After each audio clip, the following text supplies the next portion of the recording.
Hormuz থেকে mine অপসারণের দাবি ট্রাম্পের, ফের বিস্ফোরক পুঁতলে ধ্বংসের হুঁশিয়ারি। প্রণালী খুলতে পাকিস্তানের মাধ্যমে যুক্তরাষ্ট্রকে শর্ত দিল ইরান। গাজায় ফিলিস্তিনিদের লক্ষ্য করে গুলি বন্ধের আহ্বান বোর্ড অব পিসের। হামাস নিশ্চিহ্ন না হওয়া পর্যন্ত অভিযান চলবে, জবাব ইসরায়েলের।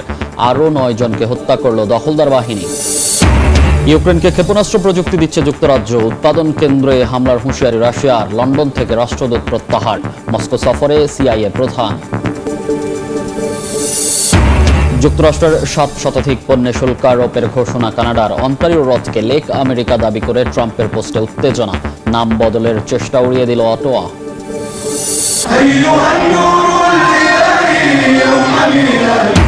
দেশে দেশে পালিত হচ্ছে পবিত্র ঈদে মিলাদুন্নবী। ভালোবাসা শ্রদ্ধায় মহানবীকে স্মরণ, শোভাযাত্রা ও আতশবাজিতে মুখর মুসলিম বিশ্ব। অসহায়দের মাঝে খাবার বিতরণ। হরমুজ প্রণালীর আন্তর্জাতিক জলসীমা থেকে সব মাইন অপসারণের দাবি করেছেন মার্কিন প্রেসিডেন্ট ডোনাল্ড ট্রাম্প। নতুন করে বিস্ফোরক বসালে কড়া জবাবের হুঁশিয়ারিও দিয়েছেন তিনি। ইরান যেন কোনোভাবেই পারমাণবিক অস্ত্র তৈরি করতে না পারে তা নিশ্চিত করতে আবারও কঠোর হচ্ছে যুক্তরাষ্ট্র। তেহরানের অর্থনীতির সব পথ বন্ধ করতে এরই মধ্যে অপারেশন ইকোনমিক আউটকাস্ট নামে নিষেধাজ্ঞার কথা জানিয়েছে ট্রাম্প প্রশাসন। মার্কিন প্রেসিডেন্ট কূটনৈতিক সমাধান চাইলেও লক্ষ্য অর্জনে যে কোনো পদক্ষেপ নিতে প্রস্তুত বলে সতর্ক করেছে ওয়াশিংটন। মাসুদ পেজেশকিয়ান আত্মসমর্পণের যে কোনো ধারণাকে দৃঢ়ভাবে প্রত্যাখ্যান করেছেন। তিনি বলেন, ইরানি জনগণের মধ্যে বিভেদ ও অনৈক্য সৃষ্টির জন্য নেওয়া ট্রাম্পের পরিকল্পনা সফল দেয়া হবে না। একই সঙ্গে যুদ্ধ শেষ করা এবং ঐক্য রক্ষা করা সরকারের অগ্রাধিকার বলেও জানান পেজেশকিয়ান। হরমুজ প্রণালীর আন্তর্জাতিক জলসীমা থেকে সব মাইন অপসারণের দাবি করেছেন মার্কিন প্রেসিডেন্ট ডোনাল্ড ট্রাম্প। সামাজিক মাধ্যমে তিনি জানান, নতুন করে কোনো জাহাজ মাইন পাতার চেষ্টা করলে তা ধ্বংস করা হবে। আবাদের দাবি, হরমুজ পুরোপুরি তাদের নিয়ন্ত্রণে এবং বন্ধ রয়েছে। তিনি জানান, ওমানের সাথে আলোচনার মাধ্যমে কেবল একটি 7 মাইল প্রশস্ত অস্থায়ী রুটে জাহাজ চলাচলের সম্মতি দেওয়া হয়েছে। ইরানকে দুর্বল করতে এবার যুদ্ধের ময়দান থেকে অর্থনীতির ময়দানে যাচ্ছে যুক্তরাষ্ট্র। তেহরানের সব অর্থনৈতিক লাইফলাইন বন্ধ করার লক্ষ্যে অপারেশন ইকোনমিক আউটকাস্টের ঘোষণা দিয়েছে ওয়াশিংটন। কিভাবে এই পরিকল্পনা কার্যকর করবে যুক্তরাষ্ট্র তা নিয়ে আন্তর্জাতিক মহলে চলছে ব্যাপক আলোচনা। তাই এবার দেশটির অর্থনীতিকে সর্বাত্মক চাপে ফেলতে চায় যুক্তরাষ্ট্র। সোমবার নতুন এই পরিকল্পনার ঘোষণা দেন মার্কিন অর্থমন্ত্রী স্কট বেসেন্ট। এই অভিযানকে বলা হচ্ছে অপারেশন ইকোনমিক আউটকাস্ট। তবে ইরানকে কি উপায়ে বিচ্ছিন্ন করা হবে এই নিয়ে জল্পনা কল্পনা চলছে রাজনৈতিক বিশ্লেষকদের মধ্যে। এই কৌশলের কেন্দ্রে জিরো লিকেজ পদ্ধতি রয়েছে বলে খবর পাওয়া গেছে। অর্থাৎ ইরানকে অর্থনৈতিকভাবে ঘুরে দাঁড়ানোর সুযোগ দিতে চায় না ওয়াশিংটন। জানা গেছে, ইরানের অর্থনীতির গুরুত্বপূর্ণ 5টি খাতকে এবার বিশেষভাবে টার্গেট করেছে ওয়াশিংটন। ডিজিটাল সম্পদ, প্রযুক্তি, স্বর্ণ, বিমান চলাচল এবং নৌ পরিবহন। এসব খাত ব্যবহার করে ইরান কিভাবে বিদেশে অর্থ স্থানান্তর, বাণিজ্য পরিচালনা বা নিষেধাজ্ঞা এড়িয়ে যাচ্ছে সেই নেটওয়ার্ক ভেঙে দিতে চায় যুক্তরাষ্ট্র। অর্থাৎ তেল বিক্রির পাশাপাশি ইরানের অর্থ লেনদেন, সম্পদ সংরক্ষণ, পরিবহন ও আন্তর্জাতিক বাণিজ্যের বিকল্প পথগুলো বন্ধ করার পরিকল্পনা। এছাড়া সেকেন্ডারি নিষেধাজ্ঞাকে অস্ত্র হিসেবে ব্যবহার করতে চাচ্ছে ওয়াশিংটন।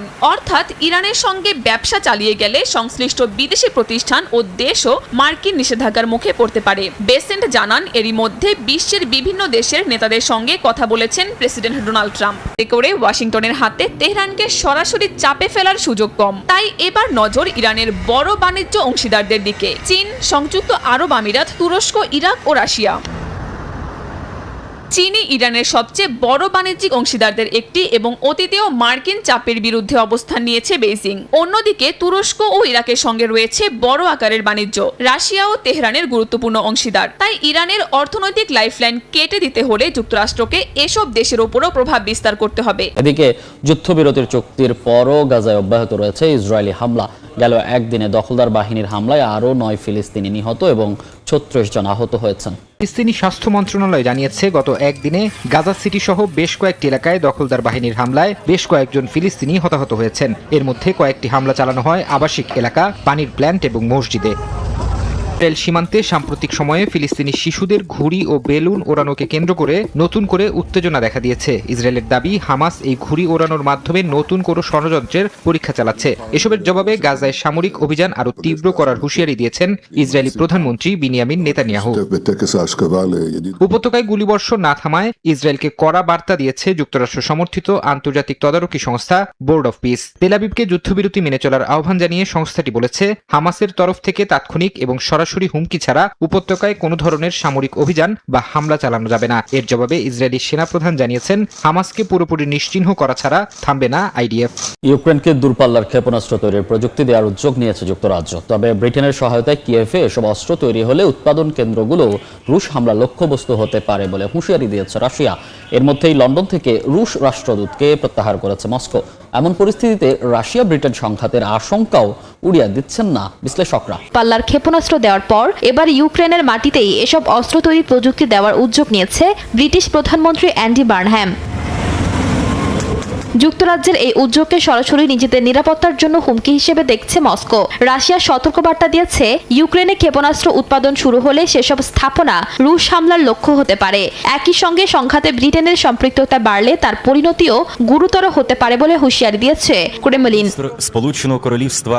তবে মস্কোর হুমকিতে পিছিয়ে আসেনি লন্ডন। কিয়েভ সফরে ব্রিটিশ প্রধানমন্ত্রী অ্যান্ডি বার্নহ্যাম ইউক্রেনের প্রতি সমর্থন অব্যাহত রাখার ঘোষণা দিয়েছেন। এমনকি রুশ হামলা মোকাবিলায় আকাশ প্রতিরক্ষা ক্ষেপণাস্ত্র দেওয়ার প্রতিশ্রুতিও দিয়েছেন তিনি। মস্কোর দাবি, সংঘাতের পথ বেছে নিয়েছে যুক্তরাজ্য। ইউক্রেন যুদ্ধ শুরু হওয়ার পর থেকেই রাশিয়ার বিরুদ্ধে কিয়েভের অন্যতম প্রধান সমর্থক ব্রিটেন। কিন্তু এখন সেই সমর্থনকে কেন্দ্র করেই তৈরি হচ্ছে সরাসরি সংঘাতের আশঙ্কা।